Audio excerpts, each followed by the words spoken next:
Everyone in this car is vaccinated, which means a small road trip. Say hi, everybody. Hello. Hello. Which means a small road trip for the family, but also a special real-world camera test. Hey, it's Joshua Vergara. What's going on, everybody? This is a real-world camera test using the cameras of the Xiaomi Mi 11 Ultra, including that rear screen.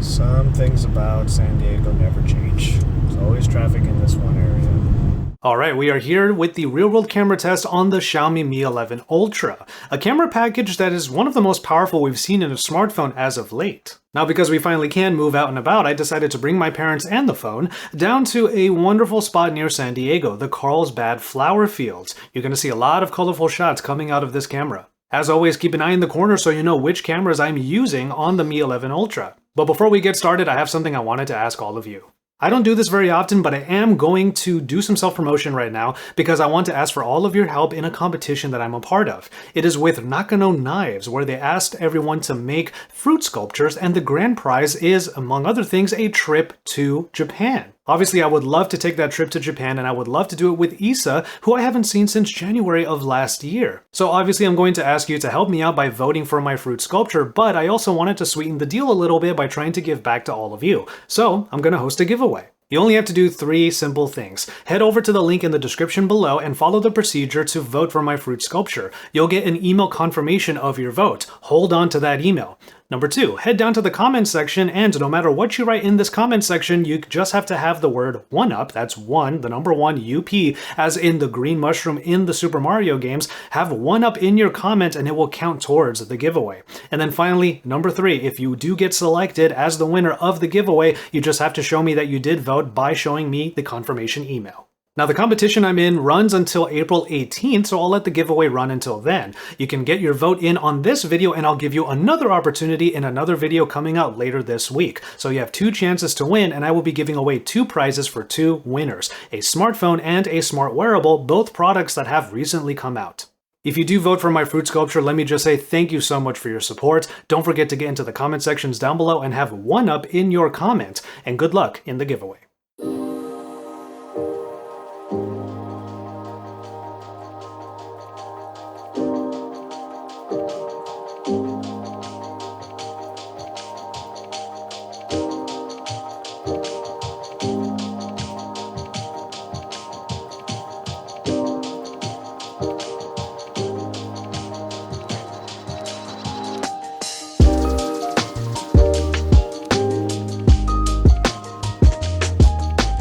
Honestly, there's a big part of me that just wants to have these wonderful pictures from a sunny day with all of these colorful flowers just run like a slideshow, because I'm really impressed with what the Xiaomi Mi 11 Ultra has been providing. Now, we can run through some top-level specifications regarding the camera. The main sensor is a Samsung GN2, and it is basically as close to a 1-inch sensor on a phone that we've gotten in recent memory. That main sensor, because of its size, allows for really good natural depth of field, shallow depth of field in photos. But if you want to change things up a bit, the 2 other lenses include an ultra-wide sensor and then a 5x optical zoom, which the camera uses in order to get a hybrid of up to 120x zoom. So while it's still great that you can get different focal lengths because of what is included alongside the main sensor, it is that Samsung GN2 that I'm going to be using the most because it will provide the best quality results. That includes in video, where I find that the dynamic range coming out of the main sensor is quite impressive, especially for such a sunny day like this. And of course, I'm walking around quite a bit, which means that the stabilization will have to put in some work, and it seems to be doing a pretty good job thus far. Oh, look, your parents are already in line. Oh, I was gonna say, do you need me to get in line with you so I can get photos of you? Okay, let's do that. Actually, we want the yellow one, but this was the shortest line. Well, we can do all of them. One thing you'll probably notice is that I didn't use the front-facing camera a whole lot for selfies and whatnot. That's because we also have this little screen here on the back. Now, like I said in my unboxing and first impressions of this phone, I was disappointed to see that this screen is not used for more than just the main photo mode in the camera app. The screen would be really useful to use in like portrait mode even, and also video recording, but that's just not the case here. So there's a line. for all the little areas to that they cut out so you can get photos in front of all of the flowers. We're next. Coming up next. How's my kimono?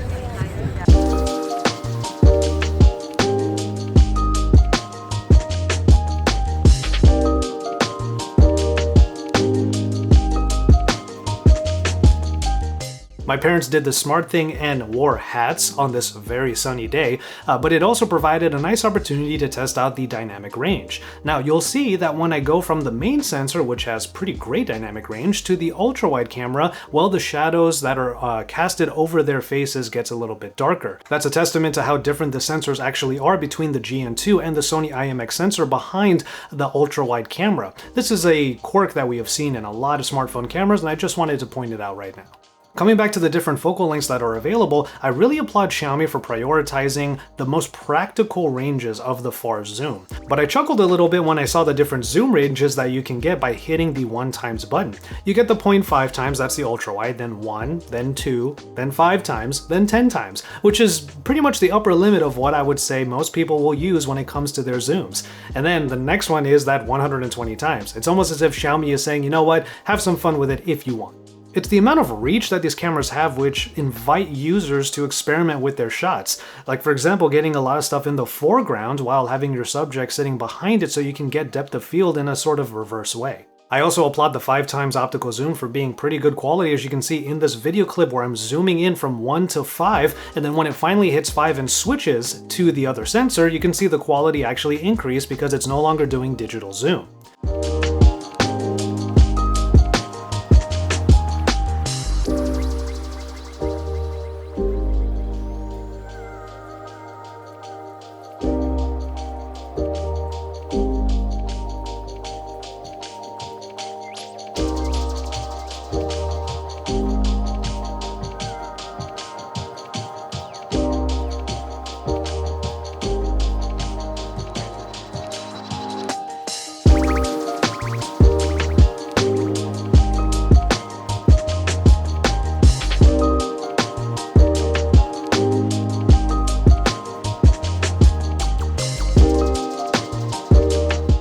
I normally don't like pineapple on pizza.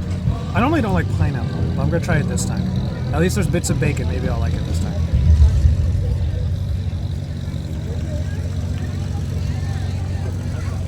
I can't do it.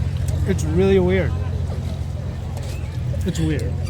Take the pineapple out. No, I'm still gonna eat it, it's fine. But it's like I'm eating through a super savory thing with bacon and tomato sauce, and then there's just this blast of sugar. It's weird to me, it's weird, but I'll keep eating it, it's fine. The focal length on the main sensor is actually pretty wide. It doesn't eliminate the need for an ultra wide, but like most smartphones, it's somewhere between 20 and 25 millimeters equivalent. The only problem I have with that is, well, it's the most powerful sensor and will give you the best depth of field, so why not use that for portraits? The problem is, if you are going to do that, it will crop into the sensor, effectively making you lose a little bit of quality.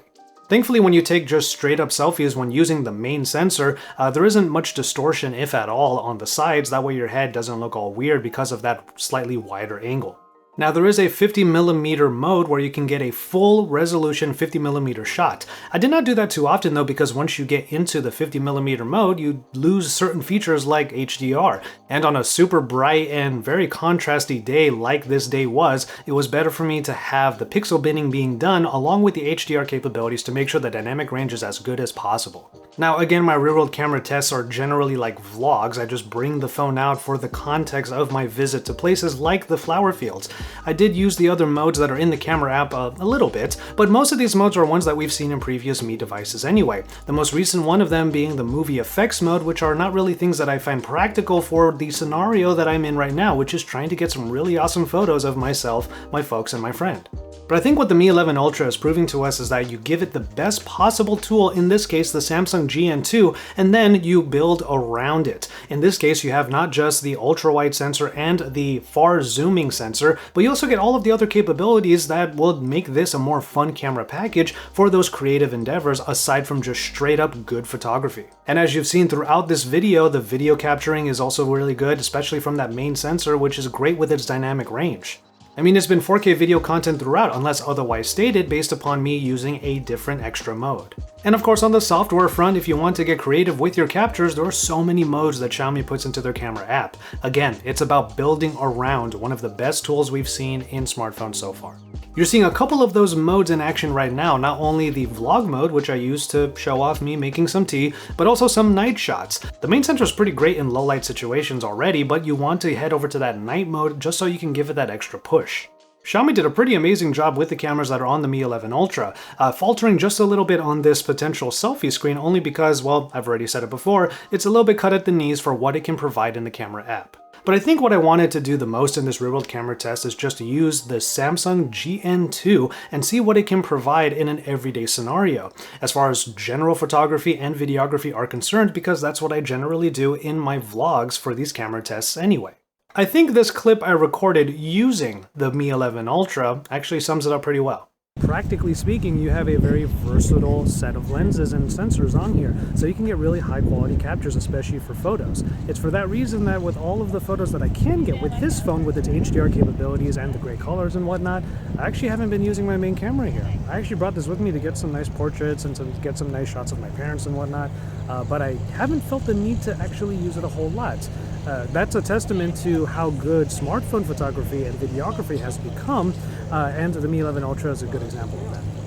And so there you have it, the Xiaomi Mi 11 Ultra in this real-world camera test. It did a phenomenal job in a very colorful environment, to the point where I got profile pics not just for myself, but for both my parents and my friends. Let me know what you think of all of the stuff you saw in this real-world camera test. Get into the comment sections down below. Don't forget to put one up in there if you voted for my fruit sculpture, and let me know what you think of the Xiaomi Mi 11 Ultra in general. After that, drop some likes on this video and subscribe to my channel if you haven't already. With all that said, I'm going to go ahead and call it on this one. Thank you so much for watching. Please take care of yourselves and each other, and enjoy your tea, everybody.